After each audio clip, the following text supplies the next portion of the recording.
Well, the Switch is finally here, and along with it comes, well, not a whole lot of games. Luckily, this launch is all about quality over quantity.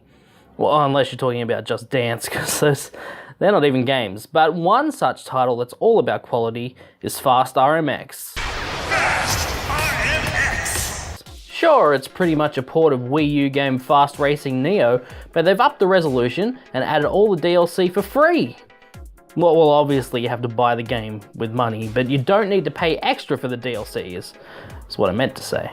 Fast RMX is a racing game in the same vein as Wipeout or F-Zero. There are no weapons per se, except for your vehicle, which you can use while boosting to run into other races and make them spin out for a bit.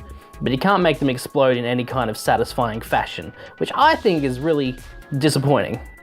The game heavily relies on going fast, which is convenient because it has the word fast right in the title. Lucky, otherwise they would have had to call it Brisk Pace RMX or Light Stroll RMX. There are a couple of ways to get fast. The first is to collect orbs that fill up a boost meter that you can use at any time to, well, boost. The other major mechanic is phase switching your ship between a blue and orange color that will help you boost as you go over pads of matching colors. If you're the wrong color as you go over these pads, you'll slow way down, which will allow everyone else to overtake you. And at this point, you'll just have to kill yourself because you suck at life, and you'll never reach first ever again.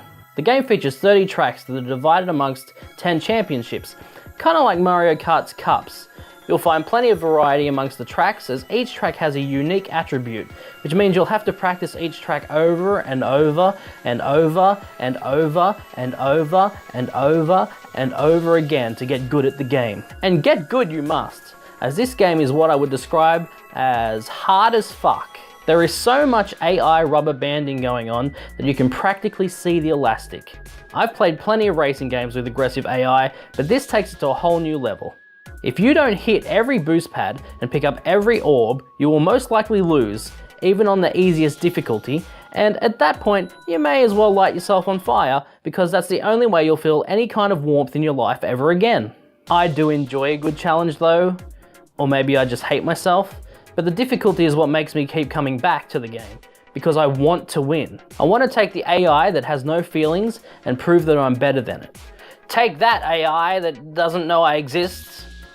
Apart from the championship mode, you'll find the multiplayer and hero modes. Now, as someone who has no friends, I couldn't really try out the multiplayer too much, but I did load up a track and attempt to race against myself using the Joy-Cons to amusing effect, but the game ran just as well as it did in the single player. Hero mode is a single race mode where you pick a track and need to win. Duh! But there's an added rule where boost energy also acts as a shield. If you run out of boost, you'll find insta-death in any walls or obstacles you run into, but you also want to go fast to win, so there's a great risk-reward dynamic added to the mode that I absolutely suck at, but it's a fun addition to the game and provides a nice change to the championship mode. Fast RMX is a nice looking game, not one of the best, but if you take into account that in docked mode the game runs at 1080p, 60 frames a second, it's pretty impressive looking. It runs without a hitch. The game runs at 720p 60 in handheld mode, and runs almost as good as in docked mode. There were a couple of instances where the game hitched, but it was still extremely playable and didn't take away from the experience at all. Overall, if you hate yourself as much as I do, I would highly recommend Fast RMX if you're looking to fill in your Switch gaming collection that probably currently only includes Zelda. Fast RMX gets a 7 out of 10.